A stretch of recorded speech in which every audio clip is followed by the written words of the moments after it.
Hello there YouTube, I am Wheelchair21, and on today's rolling review, we are looking at the Bandai Mini-Pla Kishiryu Gattai Set 3 Mosarex and Dimevolcano. Now, this set came out about a month ago or so in Japan, and no, maybe 2 months now, and I just finally got a hold of it.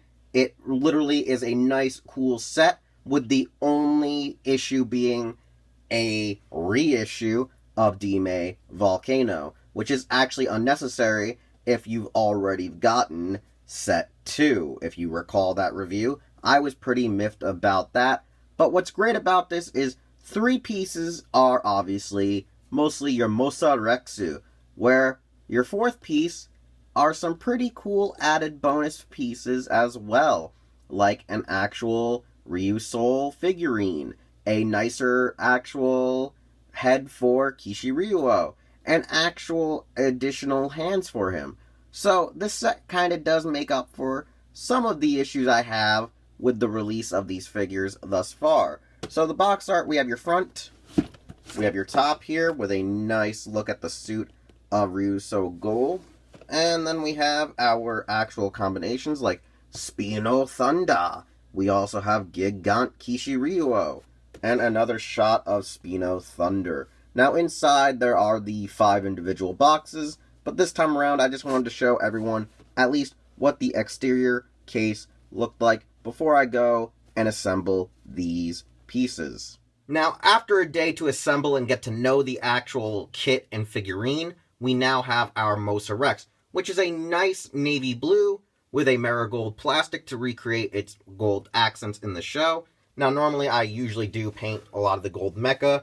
However, this time around I just didn't really care to. So, it's based on the old prehistoric, like, alligator shark creatures. And I really do love these type of dinosaurs as a kid growing up. Now, I always tend to forget their names, so sue me. But I really do enjoy the fact that it's a lot different for our 6th Senshi or our Gold Senshi in general lately to have, like, you know, a very aquatic motif and design. And I really do applaud it. I really do cherish it. And I really enjoy the fact that because of its warrior mode to dinosaur mode, it actually keeps a lot of articulation between the 2 forms per se. However, due to the fact that it is on the Ryusoulger, like, Lego joints and peg joints, they tend to fly apart. Like with the jaw itself, the jaw can open up. And sometimes when moving it around, because you will have to disassemble it to rearrange it for robot mode, the jawline itself kind of pushes out the other jaw, and when closing it, you got to be a little careful because it tends to pop out, and you have the little fin piece here in the top of the nose that moves around. You also have a nice waist joint that goes full 360, as the head also motions and moves. It's also on a circular joint, which I do enjoy and love, and the waist also is too, which you can easily see by disassembling it. It's a really nice feature, since the legs themselves are actually the actual tail of the creature. You can easily bend it up and move it about, and the tail likes to pop off at the end where the feet are for robot mode. And I don't tend to like that part about it, is that while it is very articulative, it also is very, I wouldn't say hindered, but prone to fall apart and just fly all over the place due to the fact that it is based on these like weird Lego ports and systems. It's not the best idea, but it's not the worst either. On top of that, the hands for the creature, as people who watch the show know, are based on the same, like, cephalopod kind of creature that Armastar is. And they act as kind of like bits, like, say, drones, like the Gundam funnels are like in Mobile Suit Gundam. And they kind of flow around in a symbiotic relationship with Mosarex. And technically, they don't have a place to store officially in the show, so you kind of just throw them on wherever you want. You can put them under his belly, or you can put them on the sides of his legs. It doesn't really matter where you want to put them. And if anyone's wondering why I haven't put the tail back on, well, since we're going to need to actually combine him in a bit with actually Dimevolcano and Kishiryu-Oh, what's the point of putting it back on? So, let's go look at some of the extra add-ons for this set that are for Kishiryu-Oh, then go into our combinations. Now, as mentioned moments ago, there are actual new parts for Kishiryu-Oh in Mini-Pla Set 3. Now, for Kishiryu-Oh, we have a new head that's more like a Super Mini-Pla head, as the base face is pre-painted. You still have to apply stickers to the actual helmet of the head and the actual Ryusoul on the side. And the back is now full piece, less hollow. And we have these action open dynamic hands, I guess for running or attacking and whatnot. So to replace it, it's just simple. Untab the head from the ball joint socket, plug this one in, and then just remove our hands as I accidentally knock into the camera. So let me just turn the camera back just ever so slightly and plug in one hand and then plug in our other. Now they just pop out, easy as so, as Kana-chan would say, easy peasy. So, anyways, this is all you practically get for freaking Kishiryu, as his torso comes undone altogether from the joint, but it is a nice little add-on. The other add-on, I guess you could say, is we now have a more articulated Ryusoul itself of the red Ryusoul for Tiramigo. It has a point of articulation in the actual arm. It has articulation in both of its legs. And I think it's pretty interesting that they decided to give you these. Now, ironically enough, my mentality is that if you get enough of these little figurines, and say we were to ever get a SH Figuarts, or this series is adapted to Power Rangers, you could essentially take these little figures and recreate the transformation sequence, having them run around your Lightning Collection figure, or like I said, SH Figuarts, if that ever happened again. And so, ultimately, it's a nice set of little add-ons that make the original release of Kishiryu a whole lot better, but we're not here for these guys.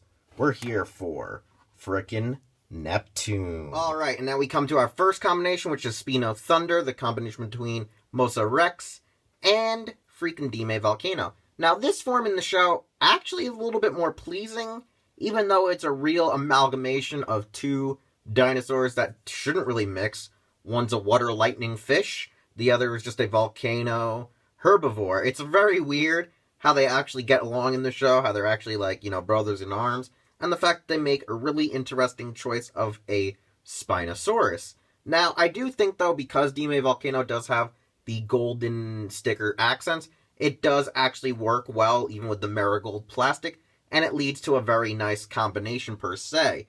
Now, the toy itself as a Mini-Pla, because the actual, Lego-esque kind of joint system is in play, some of the parts either tend to fly off or latch on real well, and other areas tend to force off other parts, at least with this formation, compared to most likely the deluxe toy, which is a little bit more sturdier and stable. So, what tends to fly off in this form? Well, first off, the feet like to pop off. Since they are the hands of, technically, Mosarex or Kishiryu Neptune, they fly off. The actual arms weigh down the actual fin or bladed area of Dimevolcano's head itself, and that weighs it down and they come off. They also don't really like to stick to the actual crown of his head, and they end up kind of pushing each other out when you're initially trying to combine it. But once you kind of get it all together, it's actually rather sturdy, which is honestly astonishing, seeing that it's held together mostly by Dimevolcano's torso and legs, and sort of the fists of Kishiryu Neptune. Do I honestly recommend displaying it in this form? Sort of, if it wants to stay together, but if it's just falling apart on you, you don't necessarily need to do it, and since it's not that pivotal to the overall series at this point, I don't see what's the point in even having this form anymore. Even though you can still sort of do it. I mean, you can actually start adding more things to it, but I wouldn't recommend that either.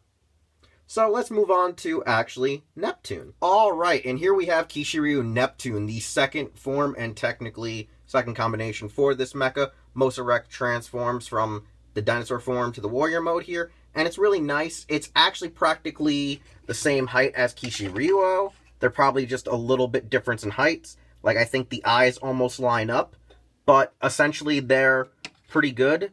Kishiryu is a little bit more beefier than Neptune is, but Neptune is a really nice figurine, even though it does fall apart. And what I mean by that is that the shoulders like to come off the torso, and even though they have like a nice joint here that swings out, and actually a good rotation, they also do come apart at the fist. The weapon itself tends to pop off at the handle, and so honestly, the arms on this release is probably one of the weakest ones, I think, thus far. Like, it does come apart more and a lot quicker, I think, than actually Kishiryu-Oh, and that's kind of a hassle and kind of a problem that I don't like. But essentially, it's the lower area of the figurine that really makes it amazing. Because, I mean, we have an amazing waist joint, as we've seen in the fish mode or the dinosaur mode. We have the actual skirt here that moves, so the legs can go pretty far forward, pretty far back. We have pretty good hips. They're a little hindered, so they will pop off the actual joint. We have a knee joint. Now, this knee joint and actually swivel is pretty cool because if you look at the fin here, it actually does move, so you get even further articulation. This is probably one of the nicest knee joints in a Mini-Pla line, as I accidentally knock out the ankle joint. Now, the ankle joint, it does go left, it does go right. We also have a foot joint that goes up, it goes back, and we have a foot socket here, as I take it off the joint once again. So pretty much, the legs are really spectacular in this release. It's one of the most spectacular leg systems and designs thus far, which really actually excels for the figure. And it makes me kind of question how good is the deluxe toy in that regards, if the Mini-Pla almost has a full figurine-like skeletal frame or skeletal movement for its legs, whereas the arms, while they do have a nice, I guess, way of movement, it just, on construction-wise, falls apart. But honestly, this is a pretty sturdy form, even though I do prefer to form the dinosaur/fish mode. But this is still only technically 2 forms that this figure can do, so we gotta now look at Gigant Kishiryu-Oh. Alright, here is Gigant Kishiryu-Oh, which is a nice form in the series. I really do love its design, I really love how it looks on screen, and I really do love its finishing move that really reminds me of Kakure Daishogun / the Ninja Megazord by punching it to death with the Tyrannosaurus and the Mosarex head. But, as a Mini-Pla, there are some obvious issues, due to the fact that the way that the pegs work to form the pelvis or lock in the ankles together for Mosarex or Neptune, it causes it to be lopsided. The left side is a little bit taller than the right, so it has a bit of a bouncing disruption. If you want to necessarily just keep it in this form and never reassemble it again, you could easily just like cut off or saw off and sand down the parts to make them more even, but maybe Bandai in the future will make parts that can level out the playing field so it doesn't look that disruptive. However, the upper torso area of having all of this stuff on it, the cannons, the heads, does wear down your arms, does wear down your torso, and it might deteriorate the overall stability of Kishiryu-Oh, which is not a good thing, especially when we have a future form being tacked onto it, adding in like a giant bird to the torso, and that is going to really just disrupt everything. So personally, I think for Kishiryu Series Gattai Volume 3, Mosarex and Dimevolcano, I mostly think it's good as Mosarex or Kishiryu Neptune. SpinoThunder is alright if it wants to stay together, and Gigant is just destroying your Kishiryu-Oh. So for the fan, it's about a personal preference at this point, because I don't essentially think that you need to really combine it. I think if you're going to get this, you're going to get it for just being a standalone 6 Ranger mecha, or you're going to get it just for completion's sake, but you'll know to opt out on displaying it in this form, or say SpinoThunder, just because of how it either deteriorates or just wants to not really stay assembled. And that does kind of suck for people who were looking to possibly getting this because they didn't want to afford the deluxe mecha. Maybe this will change your mind to get and save an extra $1 to try to get the deluxe one, or if they do get this one, keep it in the forms I'm telling you to do, so it doesn't, piss you off and F up your other sets thus far. That's all I can really essentially say, is that for Ryusoulger having a really interesting toy line, and that's about it about the show, it's really hard to say how you want to play and display it at that point, because we know as hell the show is going all all off the rails by adding in more auxiliary mechas and more combinations in our immediate future. So, overall, I would say for someone who doesn't need it for their collection, this is a pass. For someone who does, then get it by all means. So overall, if you do like my Mini-Pla review of Mosarex and Dimevolcano Set 3, leave a like, leave a comment, and subscribe if you already haven't. And tell me what you think about Ryusoulger. And you can always follow me on Facebook, Twitter, Instagram, and that's about it. And check me out at HeroClub.com. So I'll see you all next time with another rolling review and or Doyle's DVDs.